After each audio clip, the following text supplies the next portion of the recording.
Alors aujourd'hui, le cours, il est pour la Refoua Shelema de Léa Bat Yakot et pour son bébé Bezrat Hashem, Atinok Ben Yakot, Akadosh Bochum, Ishlach Lahem Refoua Shelema, les Ramah Evara Veshasa Gidav ou les Ranav Evarea Veshasa Gidea. Akadosh Bochum, il leur donne une très bonne santé. Amen, amen.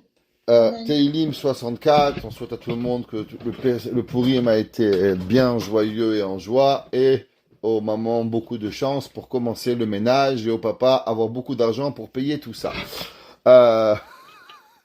Teilim 64. Alors on va commencer pourquoi il a été écrit le Teilim, avant même de dire pourquoi il est une ségoula le Teilim, parce que vous allez comprendre. Donc si j'oublie de vous dire pourquoi on lit le Teilim, rappelez-moi à la fin. Madame Koyat, elle me rappellera Be'ezrat Hashem. Teilim 64, il a 11 psukim, et on va voir qui c'est qui a écrit ce Teilim et pourquoi il a été écrit le Teilim. Il y a une grande discussion entre le Radak et Rashi. Le Radak, il dit que le Teilim 64, il a été écrit par la suite des événements encore de David qui avait été pourchassé par Shaoul, Doega Adomi et toutes les personnes qui étaient et qui pourchassaient David à Meler durant sa vie. Rashi, il a toute une autre explication de ce Tehillim. C'est marqué dans Yeshaya Hanavi. Yeshaya Hanavi, il nous enseigne dans le chapitre 39, et il nous dit que David Ameler, c'est marqué Umibanecha asher yatsu mimecha yi'u sarisim melech behechal melech Bavel. Et Yeshaya Navi, il a une prophétie en disant que les descendants de David Ameler, ils seront des princes chez les rois de Babylone. Je vais juste expliquer un peu historiquement qu'est-ce qui s'est passé et on va un peu comprendre. Il y a, bien sûr, le premier roi, c'est Shaoul. Le deuxième roi, c'est David Ameler. Après, il y a Shlomo Ameler. Il y a eu seulement 3 rois d'Israël qui vont régner sur tout Israël. Shaoul, David et Shlomo. À la mort de Shlomo Hamelech, il y a le peuple juif va être en crise. Il y a les taxes du peuple juif qui étaient très élevées et automatiquement il va y avoir le peuple juif qui va voir le fils de Shlomo qui s'appelle Rechavam. Rechavam, les gens vont le voir et vont dire, regarde, ton père a énormément taxé le peuple juif, alors il faudrait que tu allèges un petit peu les taxes. Rechavam, il va aller voir 2 groupes. Il va aller voir les rabbins, il va aller voir ses amis.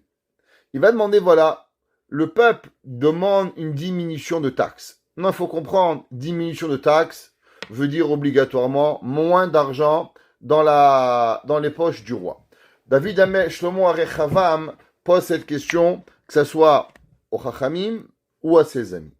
Les Chachamim lui disent à Rechavam, le peuple a raison et tu devrais abaisser les taxes le temps que la douleur elle passe, et quand ça va passer, on verra. Les amis de Rechavam vont dire, ben non, tu sais qu'est-ce qui se passe quand les gens ils sont pas gentils? Il faut être encore plus dur avec eux. Et il faut rajouter des taxes, il faut être plus dur avec le peuple, et c'est seulement avec la force que tu vas te faire respecter. À ce moment-là, le peuple, bien sûr, Rechavam va écouter ses amis, et va pas écouter les Chachamim. Et il va pas aller, il va pas donner au peuple un petit peu de marge. Et là, il va y avoir une rébellion. Il va y avoir 10 tribus qui vont se séparer du peuple juif. Et ils vont avoir ce qu'on va appeler la Galilée, le Shomron et Yehuda. Ils vont nommer un roi qui va s'appeler Yerovam ben Nevat, qui était un homme, un jour on a fait un cours sur Yerovam, qui était un homme d'une grande sagesse, un homme de Torah, un homme très très très proche des plus grands secrets de la Torah. Malheureusement, par la suite, Yerovam ben Nevat va faire fauter le peuple juif et va leur faire tous faire Avodah Zara. Et tous les 10 tribus vont suivre Yerovam ben Nevat, et la royauté de Yehuda va rester seulement sur 2 tribus, Yehuda et Binyamin. Et pendant les restes pratiquement de 380 ans qui vont découler, il va y avoir dans le peuple juif une scission entre ce qu'on appelle Israël et Yehuda. Par la suite des choses, il va y avoir malheureusement beaucoup de guerres entre les rois d'Israël qui vont malheureusement s'affronter entre Yehuda et les rois d'Israël. Il va y avoir des morts, il va y avoir de la haine, il va y avoir, Dieu préserve, ce qui va apporter bien sûr la destruction d'Eretz Israël. La destruction d'Eretz Israël va se passer en plusieurs temps. Pour comprendre ce qui se passe, on va un peu expliquer historiquement la suite des événements. Il va y avoir le début de la destruction du temple. Elle va se faire par un roi qui s'appelle Nebuchadnezzar, très connu, qui était ni plus ni moins qu'un descendant de Shlomo HaMelech. Rashi, il dit que Nebuchadnezzar était le fils de Shlomo HaMelech, que Shlomo HaMelech a eu avec Malkat Sheva. Il y avait une femme qui s'appelait la reine de Saba, qui était petit-fils de Paro. Paro, Shlomo HaMelech va l'aimer énormément. Il va, entre guillemets, la convertir. Il va se marier avec elle. Il va avoir un enfant avec elle. Et là, il y a une discussion. Est-ce que Nebuchadnezzar était le fils de Shlomo ou il était un petit-fils de Shlomo HaMelech? Parce que c'est difficile de croire que le fils de Shlomo va faire les atrocités qu'il va faire de détruire le temple. En tout cas, il est sûr que Rashi ramène dans Perek dans Melachim, que Nebuchadnezzar était en descendance de Shlomo HaMelech. Nebuchadnezzar était un roi de Babylone. Dans cette période de la destruction du temple, qui va durer en tout 70 ans, mais c'était pas vraiment 70 ans parce que je vais expliquer. Nebuchadnezzar, quand il va rentrer en Eretz Israël, il va exiler d'abord les 10 tribus. Les 10 tribus vont être les premiers à être exilés. En préférence, et malheureusement en précédence, les 2 premières tribus qui étaient en dehors d'Israël. Vous savez qu'il y avait la tribu de Gad et la tribu de Réhouven et la demi-tribu de Ménaché qui n'habitaient pas en Israël, qui sont restés ce qu'on appelle Me'ever la Yarden. C'était les 2,5 tribus les premières qui vont être exilées. Nebuchadnezzar va rentrer et il va exiler les autres tribus d'Israël. Par la suite, il va rester en Eretz Israël. Il va pas encore détruire le temple et il va régner sur Israël, mais tout en régnant sur Israël, il va être l'empereur d'Israël et dans son empire, il va y avoir des rois d'Israël. Dans ces rois d'Israël, ça va durer 20 ans. Pendant 20 ans, il va y avoir Nebuchadnezzar qui sera empereur de la Babylone, de l'Iran, de l'Irak, de tout le Moyen-Orient, et il va être aussi roi d'Israël.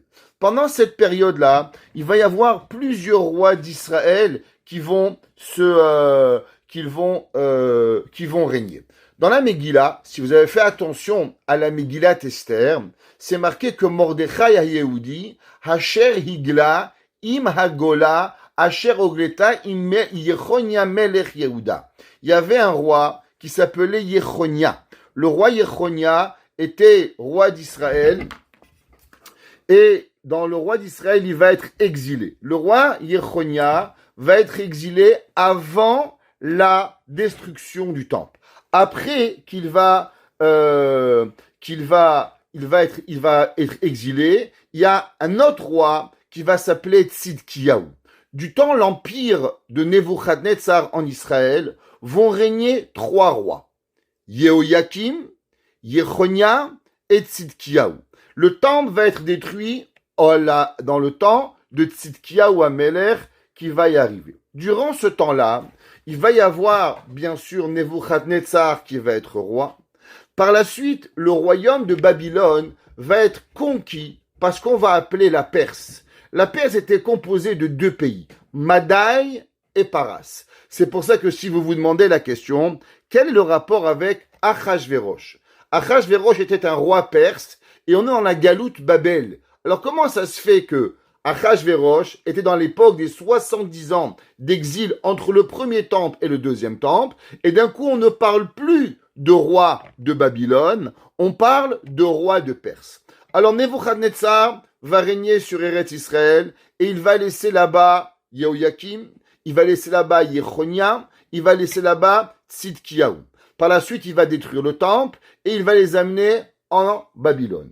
Par la suite, les rois de Madaï et de Perse, Madaï ou Paras, ils vont conquérir les royaumes de Babylone, et c'est comme ça que Achashverosh va devenir roi d'Israël. Par la suite, le roi de tout l'empire qui va y arriver, par la suite, après que Achashverosh il va mourir, il va y avoir deux hommes qui vont être très importants. Le premier va s'appeler Dariavesh et le deuxième va s'appeler Koresh. Il va y avoir dans l'histoire deux Darius, Darius 1, Darius 2, et il va y avoir Koresh 1 et Koresh 2. Darius 1 va être au moment où on va conquérir l'empire babylonien, et il va y avoir Darius 2 qui va être de la régnée des rois perses, qu'il va régner après l'empire de Achashverosh, et il va avoir un bras droit. Ce bras droit va s'appeler Koresh. Koresh va être le fils d'Esther, d'après certains. On sait que Esther a eu un fils, d'après la Gemara, avec Achashverosh, et ce Koresh-là va permettre au peuple juif de reconstruire le temple. Le temple qui avait été déjà au préalable, déjà commencé avant le règne d'Achashverosh, mais que Achashverosh va arrêter au moment où il va devenir roi. Alors pour reprendre un petit peu cela, Nebuchadnezzar, quand il va exiler le roi Yechonia, il va rester en Israël, exiler toutes les tribus d'Asarashvatim, le roi Yechonia, il va mettre à sa place Tzidkiyahu comme roi, mais il va quand même garder un royaume en Eretz Israël.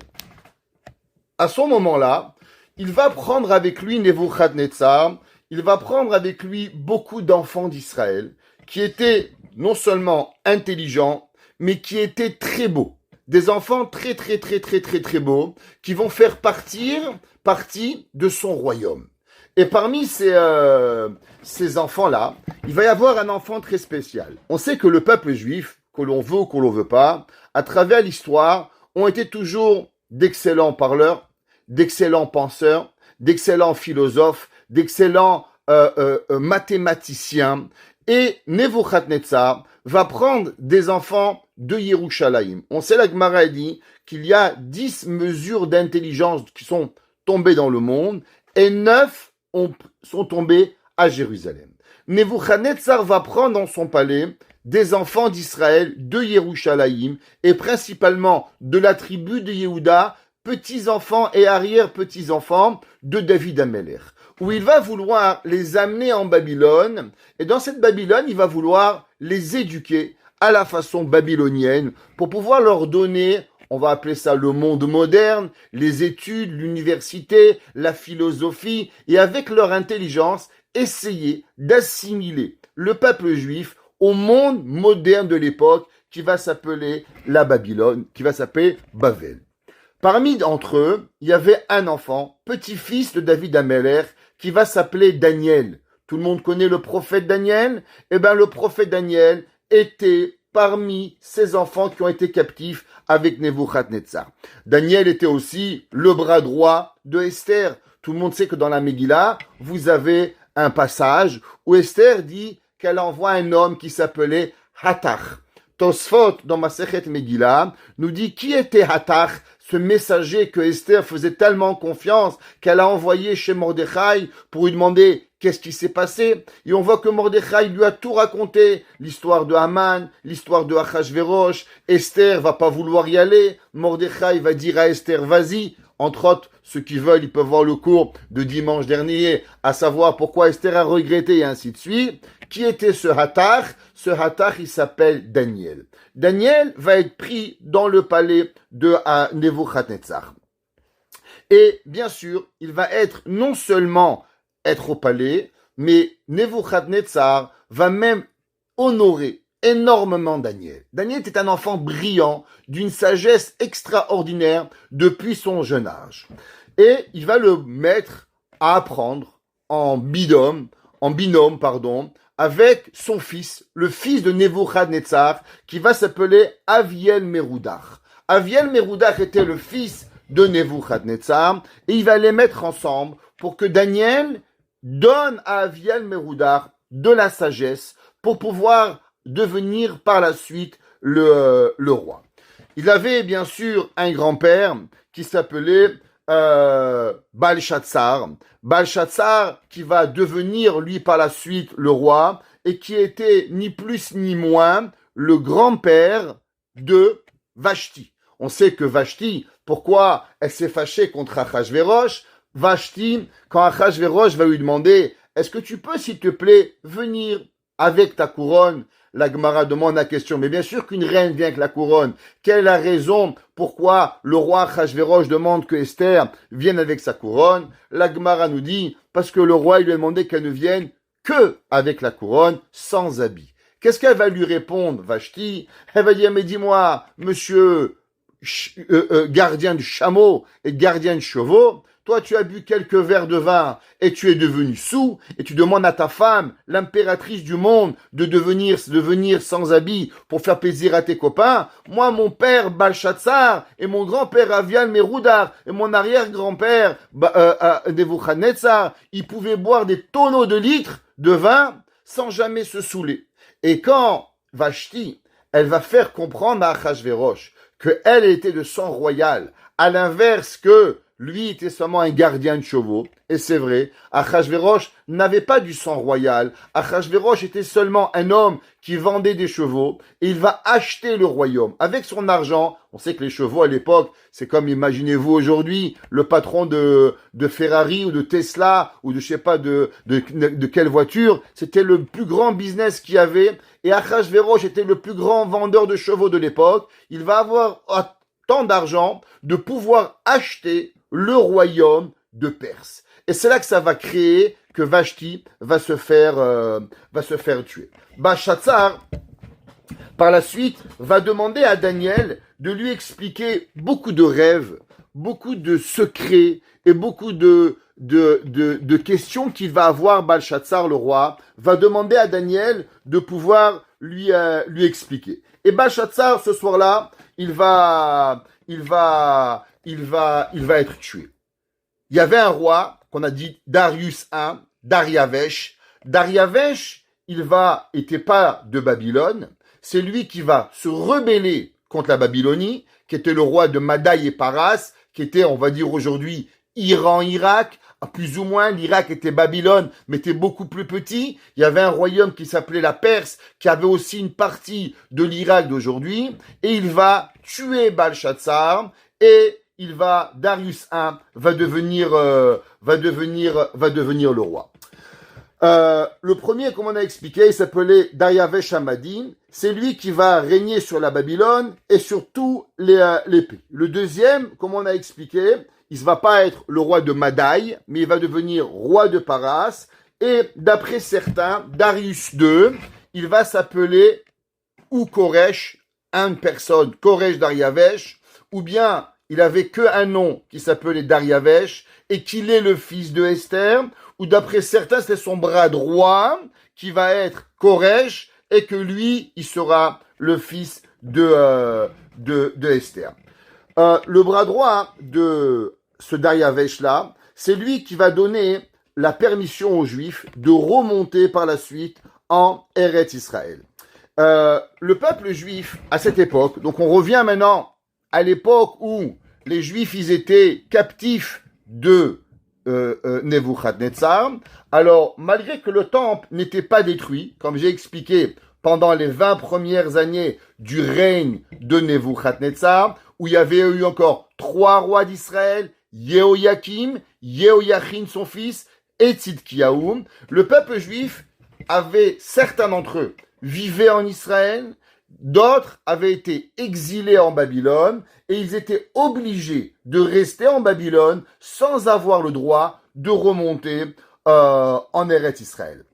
Par la suite, le peuple juif, même quand on va reconstruire le temple, eh ben, ils vont pas avoir d'autonomie. C'est pour ça qu'après la construction du deuxième temple, à l'inverse, vous savez, qu'il n'y a pas eu de roi. Pendant les 207 ans de la construction du deuxième temple, il n'y avait pas de roi d'Israël. Jusqu'à que il va venir les Hashmonaïm, qui vont conquérir les Yevanim, les Grecs, et là, ils vont reprendre pendant 180 ans le royaume d'Israël. Juste pour expliquer un petit peu, il va y avoir les Perses qui vont régner en Israël, par la suite les Grecs, ils vont conquérir la Grèce, ils vont conquérir la Perse, ils vont régner en Israël sur à peu près 200 ans, et par la suite, aux 207 ans, après la construction du deuxième temple, c'est là que les Maccabim vont reprendre le royaume d'Israël pendant 180 ans.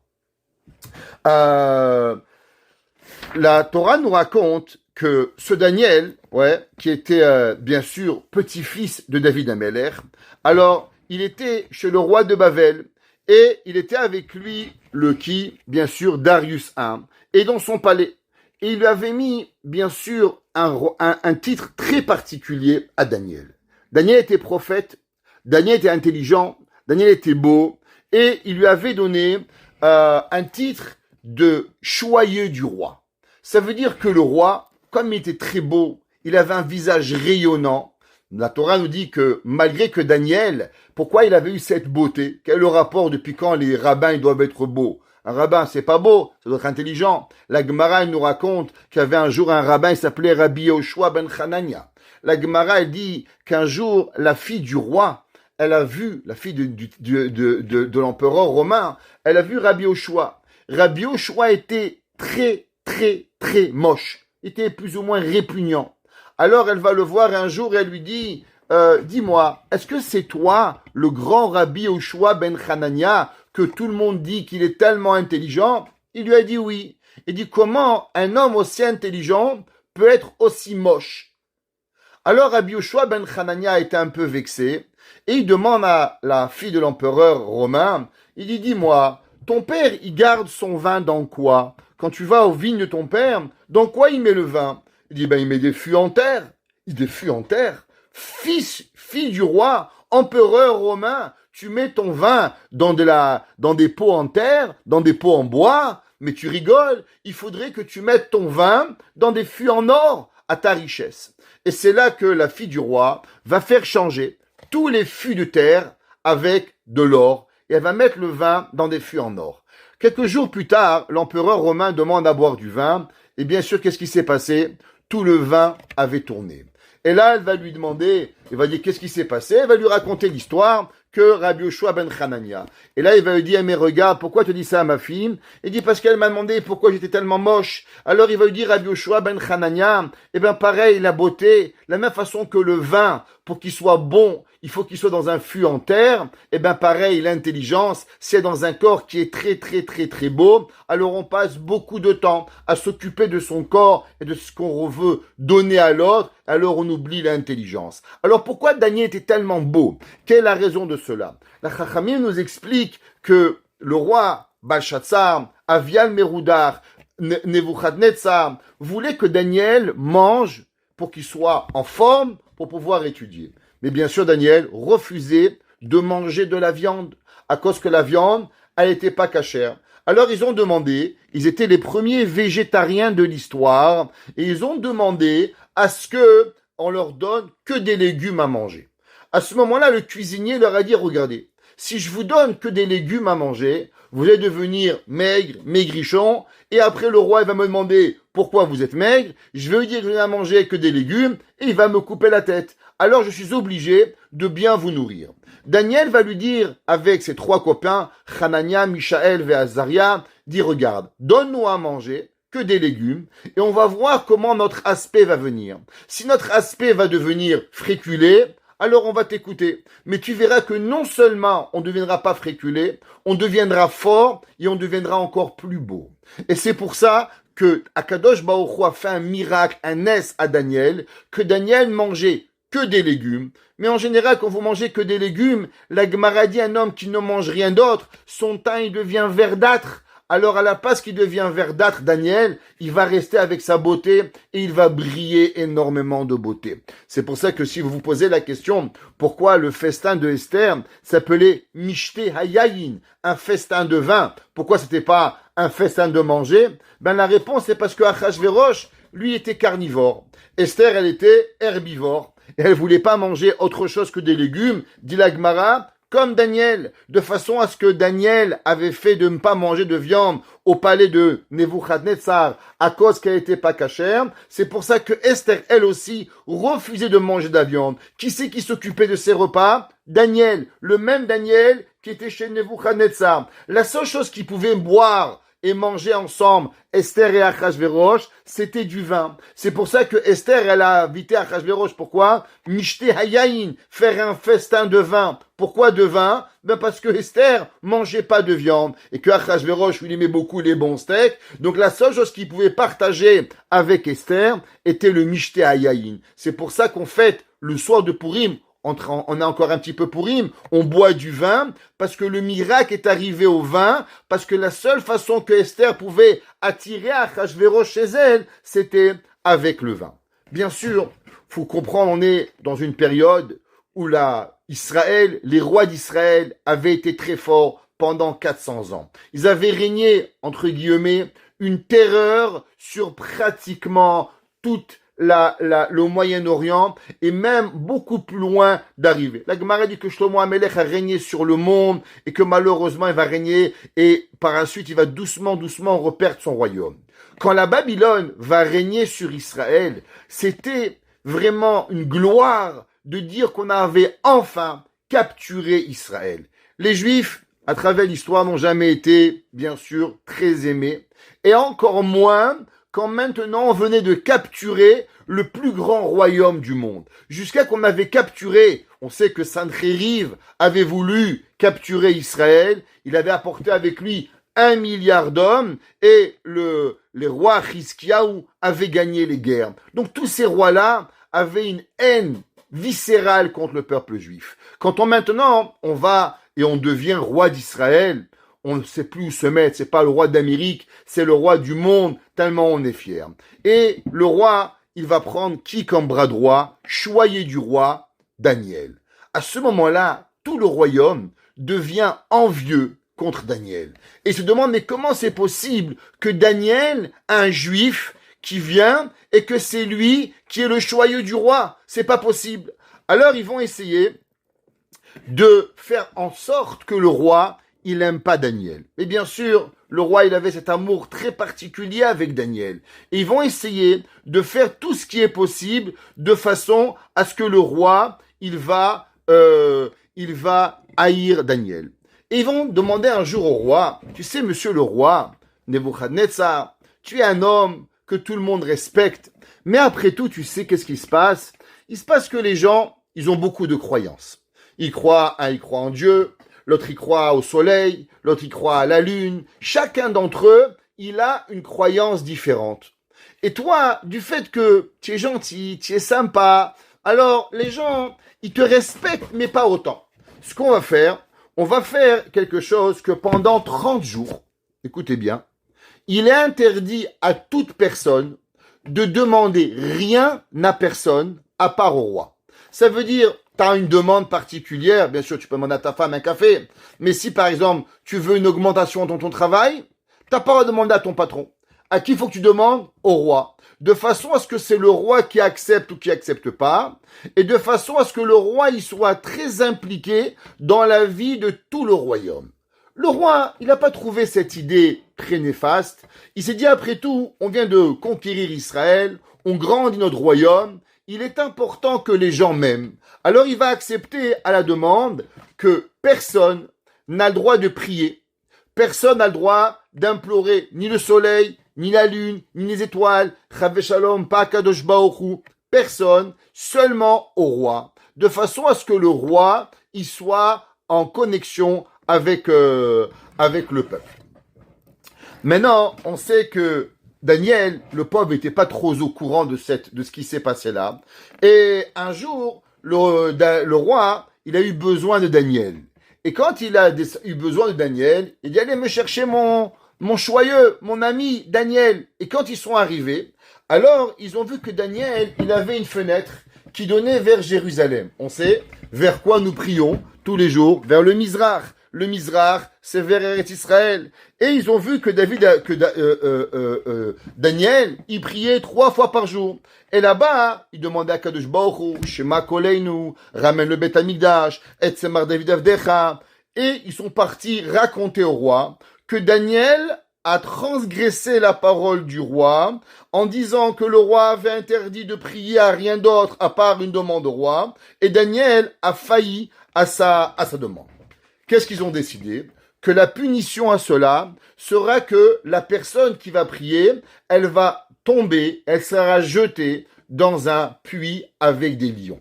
Dit le Midrash, combien il y avait de lions? 1464 lions. Et ils vont jeter Daniel à ce puits avec les lions. C'est pas comme dans les photos qu'il y avait 2 petits lions. Il y avait 1464 lions, dit le Midrash dans Shochar Tov, pour arriver. Le roi ne voulait pas envoyer Daniel dans le puits parce qu'il aimait Daniel, mais de l'autre côté, la loi, elle est passée. C'est marqué dans les règles, si vous avez vu, dans la règle dans la Megillat Esther, c'est marqué Yikatev bedate para sumadai velo yavor. Il y avait une règle en Paras et en Madaï à l'époque que quand le roi décidait quelque chose et il signait le décret, même si le roi il voulait changer d'avis, après qu'il avait signé le décret, il était impossible au roi de changer d'avis. Ça veut dire que si le roi il signait quelque chose, le roi lui-même s'engageait à respecter les règles qu'il avait signées. Donc le roi il s'est pris prendre au piège, il aimait Daniel, mais de l'autre côté, Daniel a prié, donc il a dû jeter Daniel au lion. Mais le roi, avant que Daniel soit jeté au lion, le roi va s'approcher de Daniel et il lui a dit, Daniel, écoute bien, le Dieu à qui tu pries, il va te sauver. Et Daniel, il va être jeté au lion. Les lions, ils étaient bien sûr bien affamés et tout le monde pensait que les lions, ils vont faire un bon festin avec Daniel. Et le miracle est arrivé, comme on prie dans les slichot, et qu'est-ce qu'on dit? On demande à Kadosh Baruch Hu, de la même façon que tu as sauvé Daniel des lions, alors aussi sauve-nous. Maintenant, au moment où vous avez vu ces miracles, imaginez-vous, 1464 lions qui ne mangent pas un homme. Vous devriez avoir peur.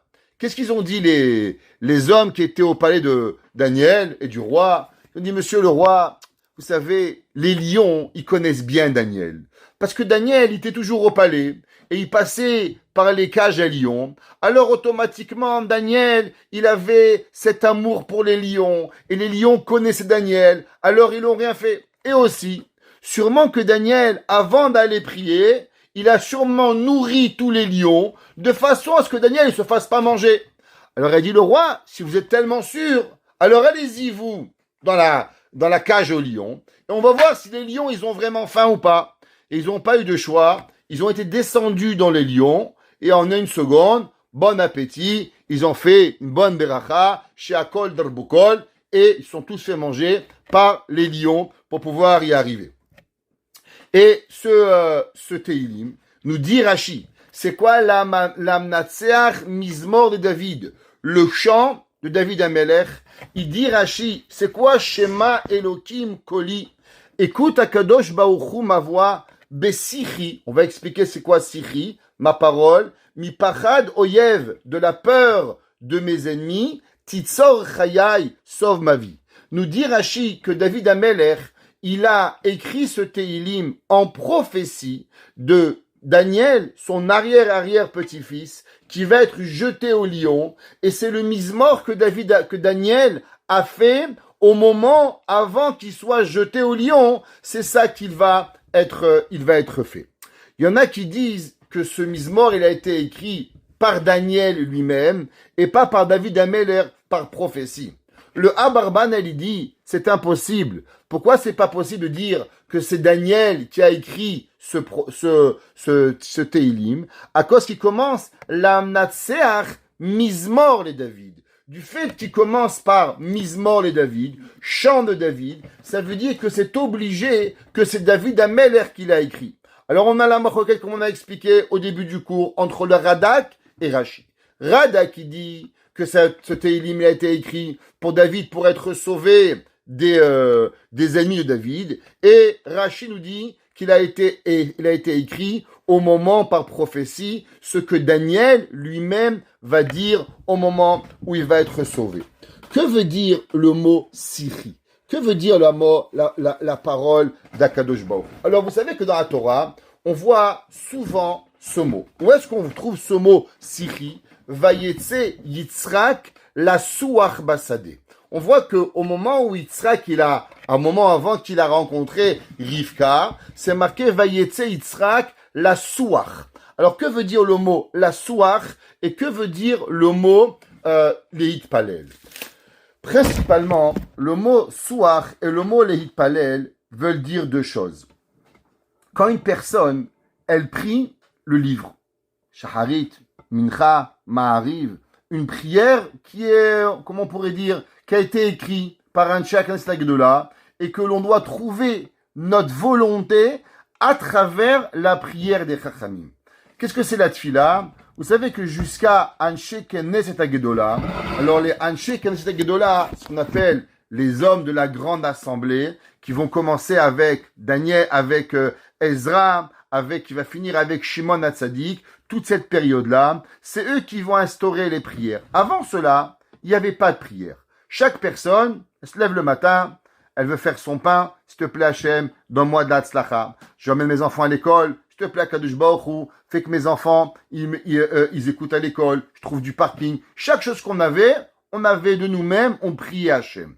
Anshe Knesset Agdola, qui ont commencé pendant ces 20 années-là, au moment où on était encore sous emprise babylonienne, avant qu'on soit totalement exilé, ils ont vu que le peuple juif, avec le temps, il allait oublier de prier.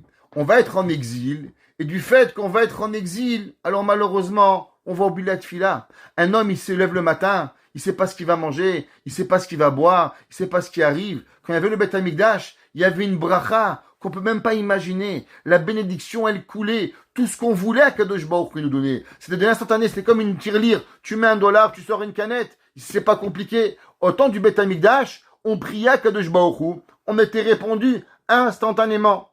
Avec les exils, malheureusement, le temps est devenu difficile. Nourrir les enfants, c'est difficile. Avoir une parnasse, c'est difficile. Les Juifs ont été vendus comme esclaves. Les Juifs vont être tués. Les Juifs, malheureusement, vont être apportés dans plein de pays. Et Anshe Knesset Agdola, ils vont instaurer la Shemona Esrei, les 18 prières que l'on récite tous les jours, pour qu'on n'oublie pas de prier à Kadosh Baruch Hu. Donc, chaque fois qu'on voit le mot Tfila, nous dit le Rav Rabinovitch, ceux qui connaissent le Rav Gamliel Rabinovitch, aujourd'hui, il est le plus grand Mekoubal du monde. Chaque génération, elle a, on avait le Rav Kadouri, à l'époque, qui avait été, on avait Baba Saleh. Donc, chaque génération, on a le mérite d'avoir un homme qui se dépasse dans la Kabbalah. Alors, il vient de sortir un livre, Pirouche sur Teilim, le Rav Rabinovitch, et il explique la chose suivante. Et il dit qu'une prière, c'est quand un homme, il essaie de trouver son besoin, ses mots, à travers le livre. Ça veut dire un homme, par exemple, il a la difficulté à comprendre la Torah. Alors il lit, en quelle partie je pourrais trouver une aide pour la Torah? Atachonen et Adandat. Hachem, ouvre ma parole. Un homme, il a un homme malade chez lui. Alors il trouve Refaenu. Alors il prie dans Refaenu. Quand il fait la tefila de Refaenu, alors il prie pour pouvoir que Akadosh Baruch Hu, il lui fait guérir un malade. Ça, c'est ce qu'on appelle tfila. Mais quand un homme, il prie sa propre prière, sans avoir besoin des mots des Chachamim, c'est ça qu'on va appeler siyar. Vayetse Yitzhak la Suach Basadeh. Et il ramène au nom de Rabbi Nachman de Breslev, et il dit qu'au moment où un homme, il déverse son cœur à Kadosh Baruch Hu. Souvent un homme a des difficultés. Shlom Bayit, Parnassa, Chinuch Yeladim, il veut marier des enfants. Chacun avec ses problèmes, et je pense qu'on pourrait faire une liste de A à Z, de Z à A, sans s'arrêter avec les problèmes de chacun d'entre nous. Et quand l'homme, au bout d'un moment, il n'arrive plus, et il veut donner à Kadosh Baruch Hu, il veut déverser son cœur avec Hachem, ça s'appelle siyar. Il dit ça que David Amelech, il dit, l'amnatseach, le chant de Mizmor David, Shema Elohim. S'il te plaît, Akadosh Baruch Hu, écoute, Koli, ma voix, Besichi. Des fois, quand tu arrives à la synagogue et tu commences, Hachem, Sefatai, Tiftar, on va dire, bon, que Akadosh Baruch Hu, il écoute ta prière, tu viens à 7h le matin à la synagogue, une maman, elle prend son temps, elle arrête de faire ce qu'elle a à faire, elle se met dans un coin, elle prie Hachem. On pourrait dire quelque part, allez, Akadosh Baruch Hu, comment il pourrait ne pas écouter ta prière? Tu prends du temps pour prier, tu fais les psuké des Imra, tu fais la Shemona Esrei, tu te mets debout comme un ange. Akadosh Baruch Hu est tellement miséricordieux. Comment on pourrait penser que Akadosh Baruch Hu ne va pas écouter notre prière? Mais David Ameler, il demande en prophétie de Daniel, même si l'homme, il est juste en train de déverser son cœur avec Akadosh Baruch Hu. Tu sais, Hachem, c'est difficile à Parnassa. Tu sais, Hachem, c'est difficile l'éducation des enfants. Tu sais, Hachem, j'ai besoin que tu m'aides. Même si c'est pas dans une prière formelle, alors David Amelech, il dit, Shema Elohim, écoute Akadosh Baruch Hu, Koli Besichi. Maintenant, il dit, le Rav Rabinovitch, pourquoi David Amelech, il a dit que Daniel, il va pas prier? Comment ça se fait que David Amelech, il s'est dit que son petit-fils, Daniel, ne priera pas avec une tfila? Pourquoi David Amelech aura besoin juste d'avoir comme un copain une parole? Il dit le Rav Rabinovitch, tu sais pourquoi? Mi pachad oyev. Souvent quand l'homme, il est dans la peur et dans l'angoisse, alors la prière, elle sort pas. La prière, elle a la difficulté à sortir.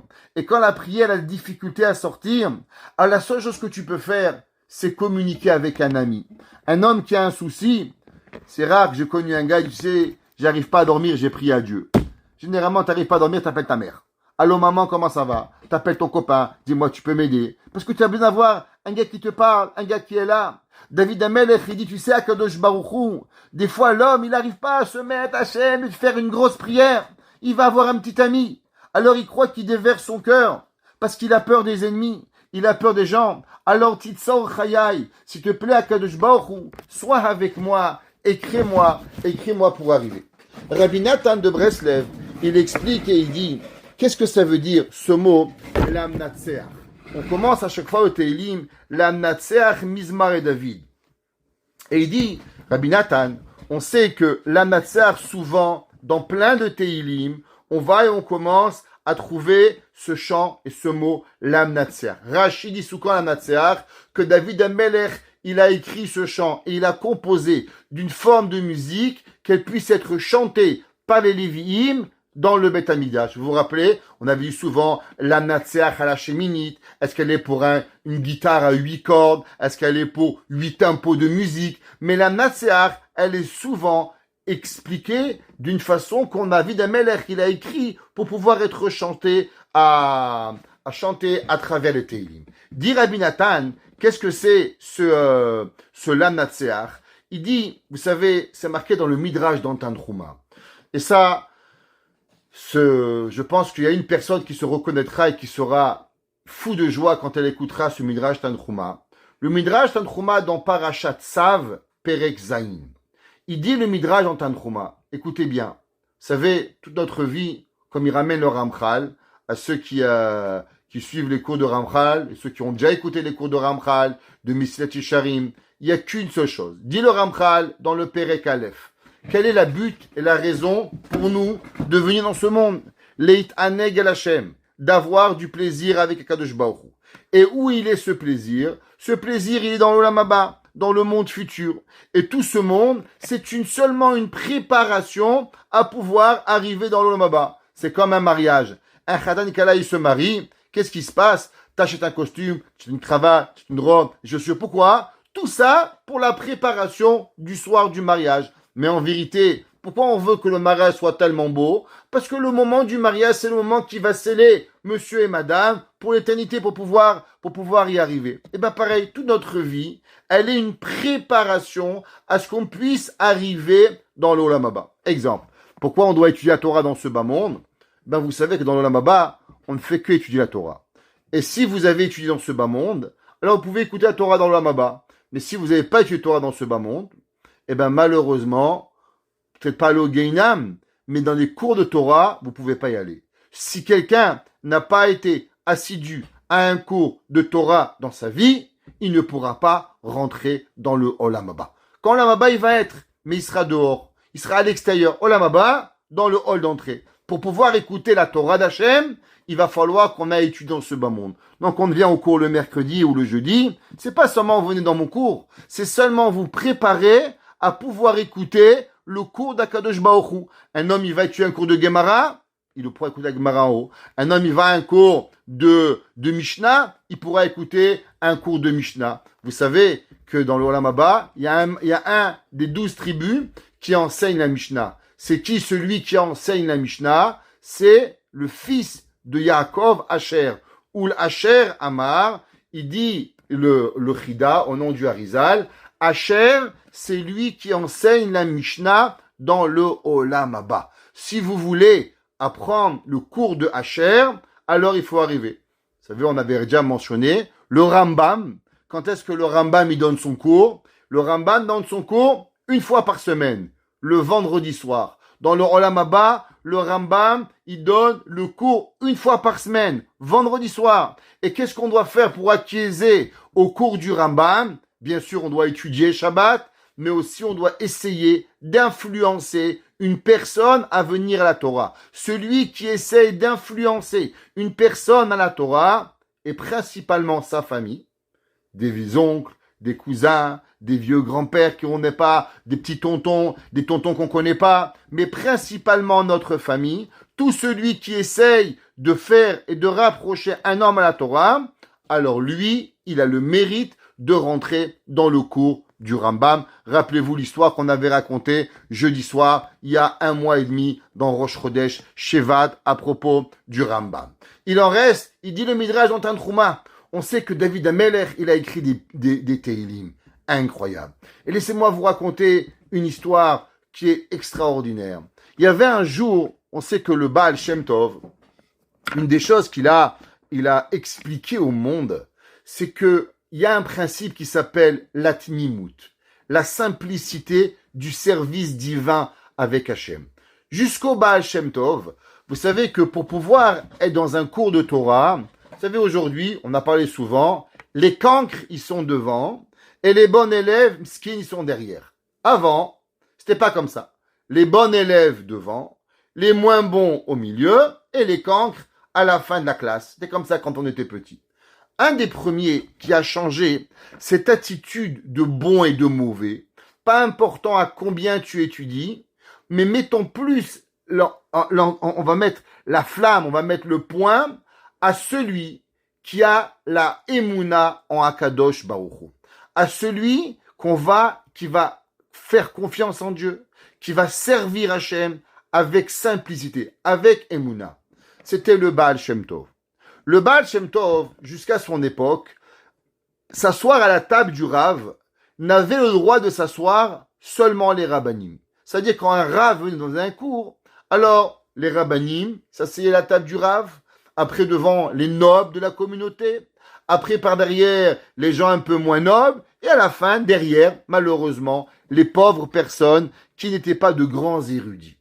Et un jour, le Baal Shem Tov, quand il s'est dévoilé, il va inviter dans un grand Shabbat tous les élèves.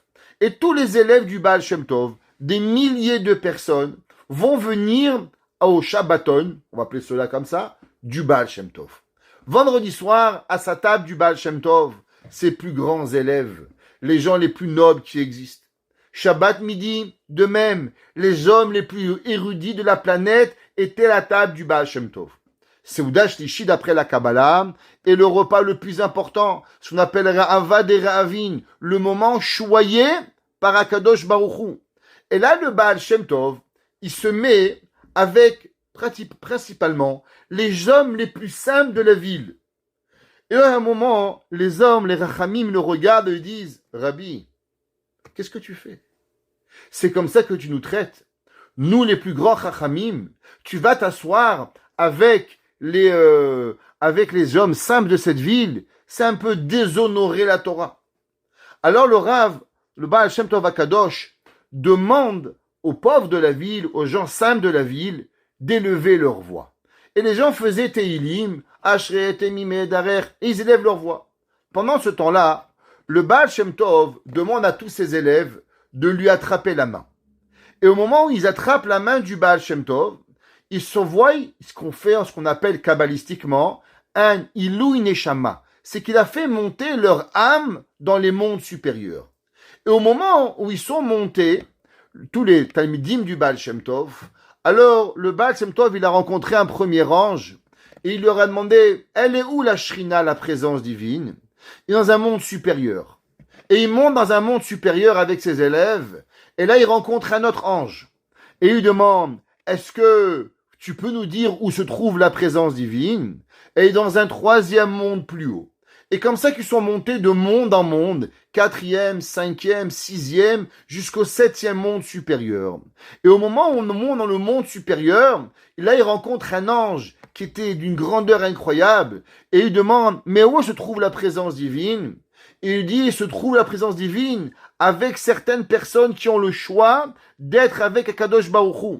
Et vous pouvez commencer à les écouter. Et là, on commençait à entendre un murmure de voix.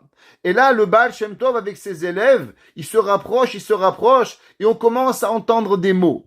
Et les mots, doucement, doucement, ils commencent à prendre forme, à entendre certains sons. C'est plus des sons, c'est des mots. Et au moment où on entend clairement les mots de ces personnes, le Baal Shem Tov retire ses mains. Et au moment où on retire ses mains, qu'est-ce qu'ils voient? Que les mots qu'ils entendaient, c'était les mots du Teilim, des personnes que eux ils pensaient simples, mais en vérité, qui étaient des hommes au septième cieux avec leur Teilim. Dit le Midrash Tanchuma, et là c'est plus des histoires, là c'est écrit dans le Midrash Tanchuma, dans Parashat Tzav, Perek Zayin. Kol haomer Teilim ba'olam hazeh. Écoutez mesdames, si vous pensez que le Shabbat, quand vous dites Teilim, vous perdez votre temps, chas v'shalom. Ou monsieur, quand vous êtes dans un autobus, ou dans un train, ou dans un avion, et vous ouvrez un petit Teilim, et vous pensez que vous faites rien. Dit le Midrash dans Tanchuma, Kol haomer Teilim ba'olam hazeh, zocho le'omro la'olam haba. Tu veux faire partie du monde extraordinaire d'Akadosh Baruch Hu, qui est dans les septièmes cieux, au moment de Rav Aderahavin, avec ceux qui peuvent louanger Akadosh Baruch Hu. Dit le Midrash Tanchuma, c'est seulement celui qui fait Teilim dans ce bas monde. Celui qui fait Teilim dans ce bas monde, alors il méritera de faire Teilim dans le monde futur. C'est pas pour rien que dans certaines chassidoutes, entre autres la chassidut de Skver, la chassidut de Tosh, ils ont l'habitude que tous les Shabbats, ils finissent tout le livre de Teilim au complet. Chez les chassidim de Skver, ils ont l'habitude de prier à 9h du matin le Shabbat, et de 8h à 9h, ils viennent tous à la synagogue et ils font le Teilim au complet. Nos grands-parents, Sfaradim Diana, les Sfaradim de chez nous, ils allaient à la synagogue le Shabbat après-midi. Et qu'est-ce qu'ils faisaient? 1 heure avant Mincha, tous ensemble, en chantant les Teilim. Pourquoi? Parce que ce bas monde, c'est pour préparer le Olam Haba. Et comment on prépare Olam Haba? On prépare Olam Haba avec les Teilim Olam Hazeh du Midrash. Et on sait, c'est quoi le Teilim? Vous savez qu'est-ce qu'il écrit Rabbi Nathan de Breslev? Et dans la vie, il y a une personne, elle fait sa valise. Elle fait sa valise, elle rend les pyjamas, les chaussures, les chaussons, elle met tout. Elle dit, Baruch Hashem, j'ai rien oublié. Tout est parfait. Et il va à l'aéroport. Et quand il arrive à l'aéroport, qu'est-ce qui se passe? Il voit qu'il a oublié la valise à la maison. Ne croyez pas que c'est une blague. Un jour, quelqu'un il m'a demandé, un enfant à moi, de l'amener à l'écoute en voiture. Alors on prépare la valise, on met tout, on fait tout dans la valise. On arrive à l'écoute, on tape 9 heures de route. Quand on arrive, il me dit, papa, j'ai oublié la valise. Je dis quoi? On a fait 9 heures de route, t'as pas de valise? Non, papa, j'ai oublié. Qu'est-ce qu'on est venu faire ici? Ça veut dire que tu peux un jour, tu prépares toutes tes valises. Moi, j'étais sûr qu'il les avait rentrées dans la voiture, dans le coffre. Rien. Le chapeau, c'est tout ce qu'il avait. Et les tefilines, et le reste, et les costumes, et les habits. Tout oublié. On peut faire toute sa vie quelque chose, et on oublie la valise à la maison. Il faut mettre la valise dans le coffre de la voiture. Dire à Rabbi Nathan, on fait la tfila, on fait des mitzvot, on prie Shabbat, on fait kiddush, on met tout dans la valise. Tout. Maintenant, la valise, il faut la rentrer dans le coffre de la voiture. Si vous la rentrez pas dans le coffre, vos plus beaux costumes au mariage, vous rentrez pas. Moi, on a marié mon fils il n'y a pas longtemps. La seule peur qu'ils avaient, ma femme et mes filles, une seule chose. Est-ce que la valise va se faire perdre? On n'aura pas la robe pour le mariage.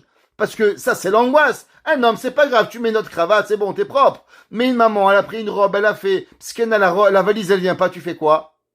Notre peur, c'est que nos mitzvot, elles n'arrivent pas à Kadosh Baruch Hu. Faut amener la valise chez Dieu. Comment la valise, elle arrive? Il dit, Rabbi Nathan, quand tu dis des Teilim, tu prends pas avec toi seulement les Teilim. Tout ce que tu dis, ta Torah, tes mitzvot, Kibud Avaim, Shabbat, Kashrut, tout ce que tu fais avec ta bouche, tu le rentres dans le coffre de la voiture. Ça veut dire qu'il y a deux choses. Il y a remplir la valise et à mettre la valise dans le coffre.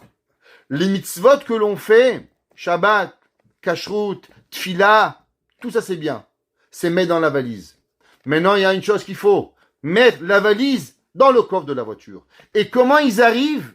Ils n'y arrivent qu'à travers le Sefer Teilim. Et il dit, chez Bichinat Kodiburim, chez Omrim Bishvil Zichron Olam Haba. Et il dit, vous savez, il y a deux genres de mitzvot. Il y a deux genres de paroles saintes. Il y a des paroles saintes que vous faites pour ici. Par exemple, on prend l'exemple. Il y a des gens, il y a des fois, vous prenez votre garde-robe, il y a trop de choses. Qu'est-ce que vous faites? Vous ouvrez une grande boîte et vous mettez tout dans les boîtes. Tac, tac, tac, tac. C'est quoi le but? C'est pas que vous voulez voyager. Vous voulez juste faire de la place. Vous voulez juste que votre armoire elle soit propre. Il y a des mitzvot que vous faites pour ce bas monde. Et il y a des fois que vous prenez vos habits, vous les mettez dans la valise pour qu'ils soient dans la voiture. Il dit Rabbi Nathan, il y a deux genres de mitzvot. Il y a des mitzvot qu'on veut pour son Olam Hazé. C'est les valises et les boîtes qu'on le met dans le garage. Parce qu'on en a besoin ici. Et il y a les valises qui marchent dans le Olam Haba. Alors les mitzvot que tu fais pour ce bas monde, tu es gentil avec les gens, tu fais chesed, les gens ils vont te dire merci, tu vas vivre, tu as la bracha, tu as la santé. C'est bien d'avoir la santé, c'est bien d'avoir des bons enfants, c'est bien tout ça. Mais toutes ces mitzvot, c'est pour Olam Hazé. Maintenant il y a aussi le but d'empacter la valise pour le Olam Haba.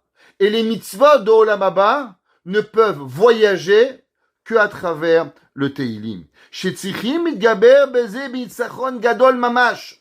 Et il dit Rabbi Nathan, vous savez, faire monter les valises dans la voiture, c'est très difficile. Regardez, quand vous allez à l'aéroport, qu'est-ce qu'ils vous font?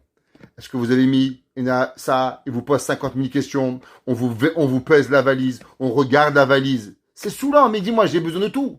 Comment tu fais ton choix de ce que tu as besoin? Tu veux 30 pantalons, 14 robes, c'est compliqué les valises. Et c'est très saoulant. Eh bien, c'est pareil, dit Rabbi Nathan, qu'en vérité, la plus grande guerre qu'on a, et que le Yetzer Hara, il va tout empêcher, c'est de faire monter la valise dans l'avion. Pourquoi on se fâche tellement avec la personne qui est devant le guichet? Chaque fois qu'elle nous prend pas la valise, on la maudit. J'aimerais bien un jour rechercher à combien ils vivent les gens qui sont en train de peser les valises. Tout le monde les maudit. Incroyable. Ah, il y a trop, elle me prend d'argent. Ils se font maudire, incroyable. C'est pas possible, skinny. Ils ont rien fait après tout. Il y a une règle, faut la respecter. Pourquoi? Parce qu'on a envie de tout prendre. Et une personne qui nous restreint dans ce qu'on veut prendre, on n'arrive pas. Alors ça nous frustre, alors on crie, alors on s'énerve, alors on est fâché, alors on fait je sais pas quoi. Parce que chacun avec comment il gère son stress. Eh ben pareil, le Yetzer Hara, il a qu'une envie. C'est que les mitzvot, elles montent pas en haut. Elles vous bloquent. Et c'est pour ça qu'il y a une guerre à ce que vos mitzvot, elles n'arrivent pas chez Akadosh Baruch Hu. Et c'est pour ça que, c'est quoi le mot lamnatsear? Le mot menatsear veut dire gagner. Quand je parle de gagner nitzachon, ouais, la mila de netzach, c'est quand il y a quelque chose de particulier. C'est quoi un nitzachon? Le mot nitzachon en hébreu, il est quand il y a une guerre. Quand il y a une guerre, alors on est menatsear. On gagne cette guerre. Et il dit que, Rabbi Nathan, que tous les mauvais malachim, ils vont empêcher qu'une seule chose, que nos actions, elles n'arrivent pas chez Akadosh Baruch Hu. Et c'est pour cela qu'une des choses les plus difficiles, mesdames et messieurs, c'est quoi? C'est le Teilim. Quand vous faites Teilim, ah, mais qu'est-ce que je fais? Je fais rien, j'étudie pas, peut-être que je vais plus étudier. Mais pourquoi on a la guerre contre le Teilim? Il dit Rabbi Nathan, tu sais pourquoi? Eh bien parce que le Teilim, c'est l'ange avec quoi la tefila que tu casses tous les mauvais malachim pour pouvoir Béhémet arriver au Olam Haba.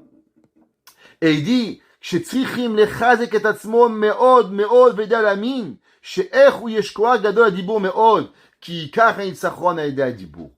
Il dit Rabbi Nathan, faut savoir que la plus grande force que nous avons, la plus grande force, plus que les anges, vous savez ce que c'est? C'est la force de la parole. Qu'est-ce qui différencie un homme d'un animal? La parole. Qu'est-ce qui différencie un ange d'un homme? C'est la parole. Pourquoi? Parce qu'un ange ne peut dire seulement ce que Akadosh Baruch Hu lui a permis de dire.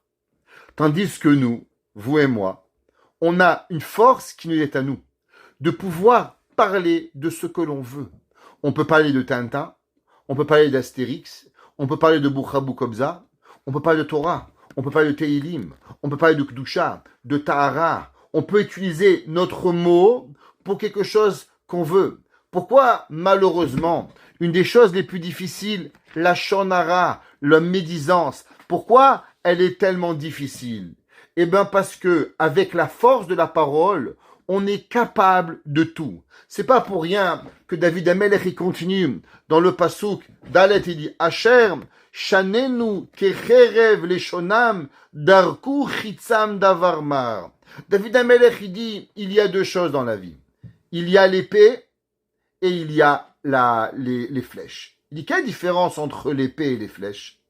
L'épée, si vous prenez une épée, pour pouvoir faire mal à quelqu'un, vous devez tenir l'épée. L'épée tout seul, elle ne fait rien.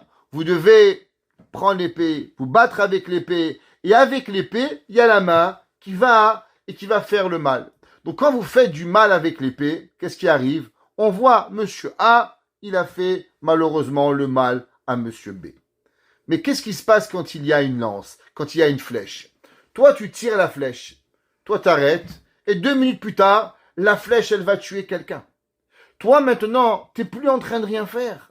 La flèche de elle-même, elle est partie. Imaginez-vous, on envoie une bombe sur Moscou. Combien de temps ça prend une bombe de voyager de New York à Moscou? Allez, 6 heures, 2 heures, 1 heure, je sais pas combien ça vole. Mais au moment où on a appuyé, il se passe rien. Mais pourtant, dans X montant de temps Dieu préserve, il peut y avoir une catastrophe qui va y arriver. Il dit, nos chachamim, c'est pareil. Dans la vie, il y a 2 genres de personnes. Il y a des personnes qui vous insultent, vous font mal, ça fait mal au cœur. Celui qui croit que ça fait pas mal, c'est pas un humain.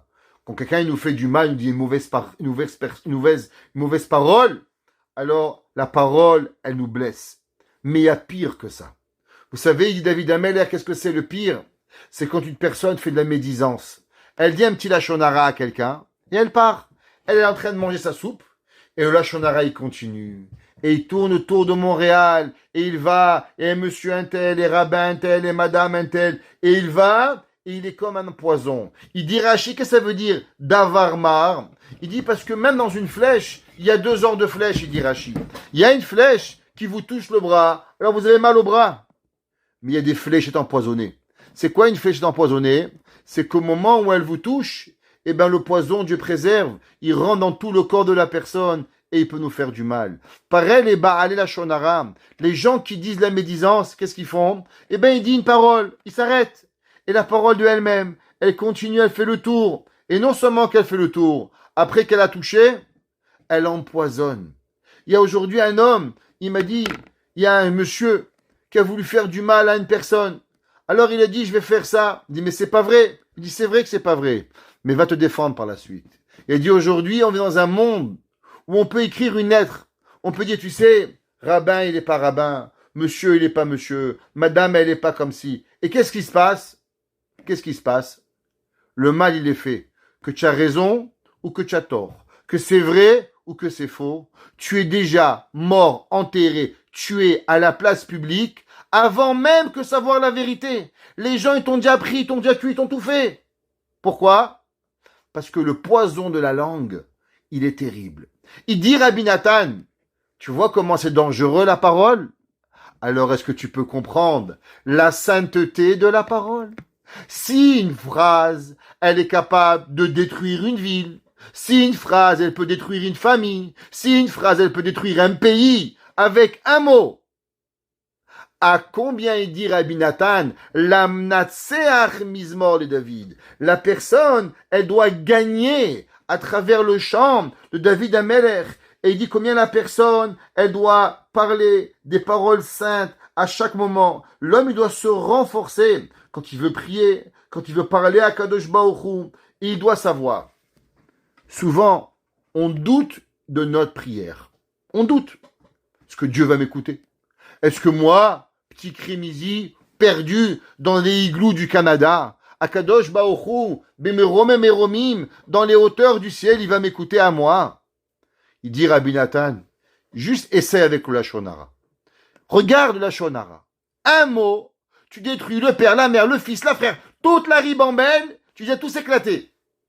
Si déjà, un mot, tu peux faire tellement de mal, alors imagine-toi le bien que tu peux créer. Et en vérité, il dit Rabbi Nathan, vous savez pourquoi nous avons la difficulté de prier?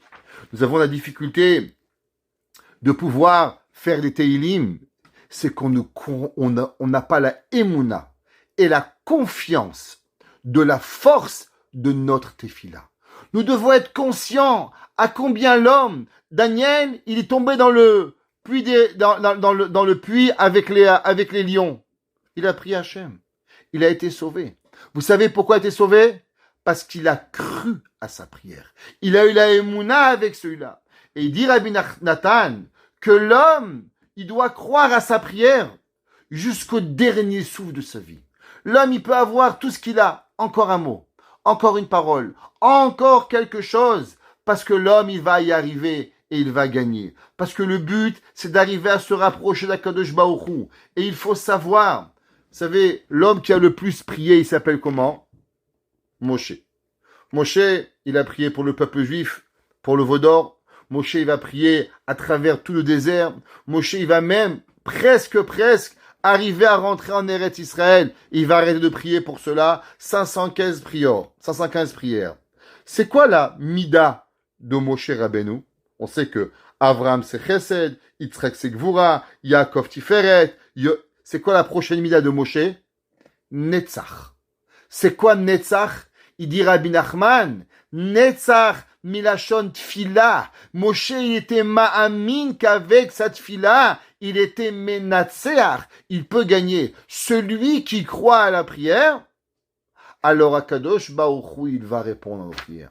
Que Akadosh Baruch Hu, il fasse que nous croyons à notre prière, que nos prières seront exaucées, et qu'ensemble, Beth Hashem, chacun de nous et chacun de vous, il soit exaucé dans ce défi-là, et qu'ensemble on fasse venir Mashiach Tzidkenu Bimera Biyamenu. Amen.